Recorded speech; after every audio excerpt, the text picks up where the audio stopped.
Assalamualaikum warahmatullahi wabarakatuh. Perkenalkan, nama saya Ilsa. Saya dari D3 Rekam Medis. Di sini saya akan membuat tugas tentang pertukaran informasi. Tugas kedua, judulnya mengenal apa itu LAN, MAN, dan WAN. Baiklah, langsung saja kita mulai.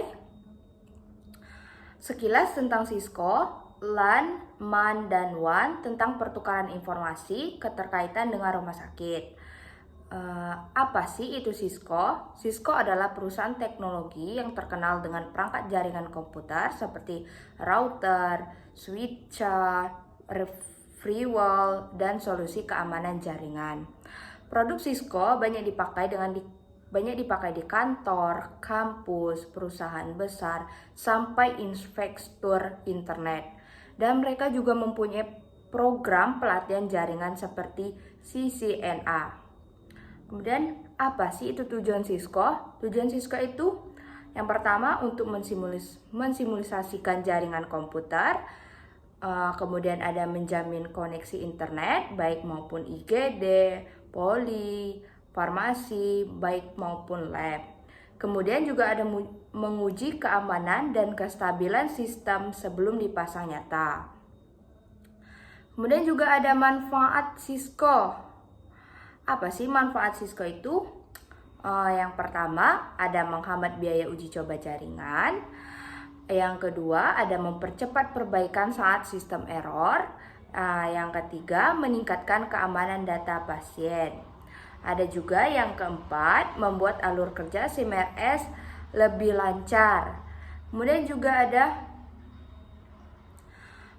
kasus di rumah sakit seperti rekam medis tidak terbuka ditemukan kesalahan jaringan lewat Cisco.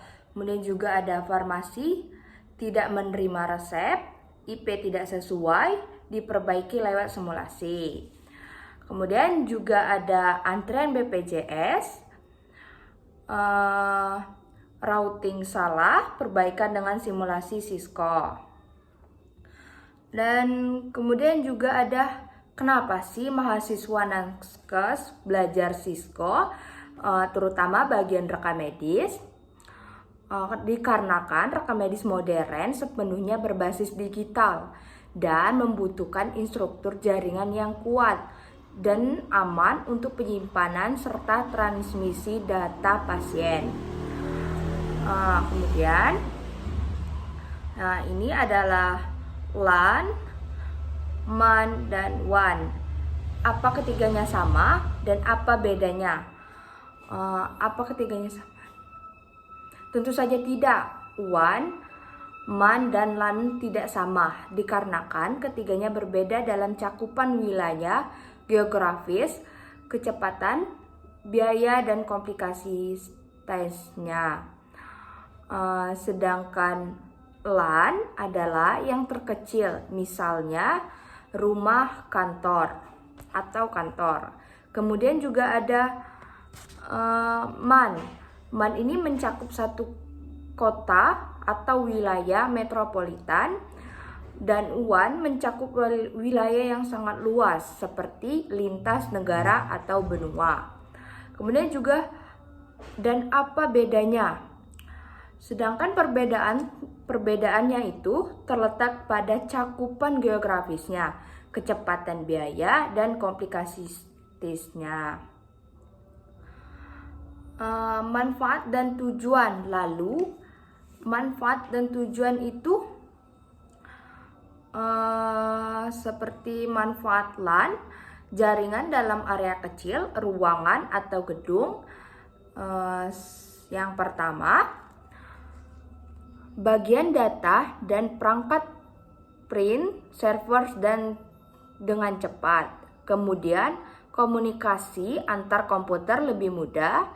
Yang ketiga, ada akses aplikasi internal lebih cepat. Sedangkan manfaat MAN menghubungkan beberapa cabang atau gedung dalam satu kota. Yang kedua, transfer data lebih stabil dibanding WAN. Yang ketiga, digunakan untuk rumah sakit dengan gedung terpisah.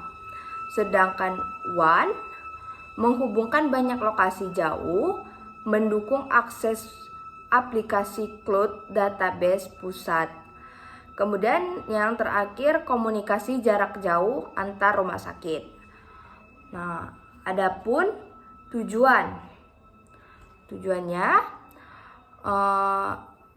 LAN mempercepat pertukaran data internal, mempermudah penggunaan aplikasi CMRS atau IMR di dalam gedung, sedangkan MAN menyatakan jaringan dari beberapa gedung agar data tetap terputus. Mempercepat komunikasi antar unit yang jauh, misalnya rumah sakit A dengan IGD dengan gedung ranap yang terpisah, ranap atau rawat inap yang terpisah. Kemudian lalu ada kasus serta dampaknya. Kasus kerusakan dan dampaknya. Yang pertama, LAN. Kasus kabel LAN terputus dan rusak.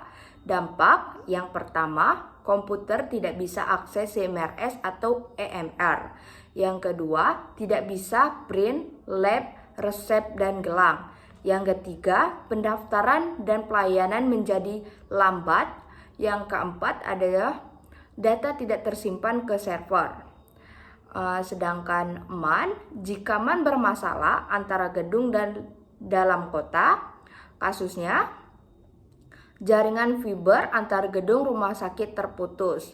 Dampak yang kita dapat, yang pertama, dampak gedung lain tidak bisa akses server terpusat. Poliklinik atau IGD di gedung terpisah tidak bisa buka rekam medis. Yang ketiga, ada pasien menumpuk dikarenakan sistem offline. Dan sedangkan WAN, jika WAN bermasalah antara kota akses internet, kasus internet down atau koneksi ke server terputus. Dampaknya, yang pertama ada tidak bisa verifikasi BPJS atau klaim BPJS. Yang kedua, tidak bisa akses aplikasi cloud. Dan yang ketiga, laporan ke pusat tertunda. Kemudian juga ada layar fungsi contoh dan application. 7. Fungsinya menunjukkan aplikasi untuk berkomunikasi melalui jaringan. Contohnya SMTP. Presentation. 6. Fungsi memformat data sehingga dapat dikenali oleh penerima. Contohnya JPG, GIF, HTTPS, SSL, dan TLS. Layar kelima, session, fungsi membentuk koneksi kemudian memutuskan ketika seluruh data telah terkirim. Kemudian contohnya NetBIOS PPTP. Layar keempat, transport, fungsinya mengatur flow, control, acknowledgement, dan mengirim ulang data jika diperlukan. Contoh TCP atau UDP. Network ketiga, fungsinya menambahkan alat jaringan pada paket. Contoh router. Layar ketiga, switch. Layar kedua, data link, menambahkan MAC address pada paket. Contoh switch. Pada layar pertama, physical, mengirim data melalui media transmisi. Contoh hub NIC kabel. Kemudian juga lalu apa dampaknya? Nah, dampaknya tadi kan sudah kita jelaskan tadi.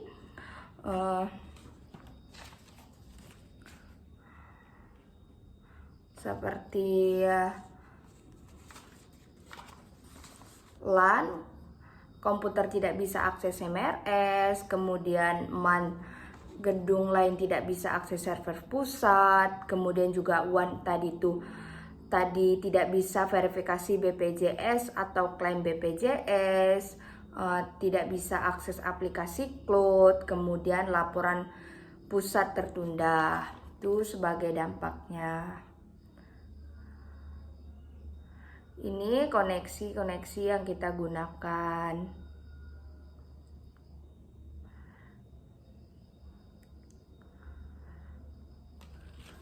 Cukup sekian dari saya. Bila ada kesalahan, saya mohon koreksi. Saya akhiri. Wassalamualaikum warahmatullahi wabarakatuh.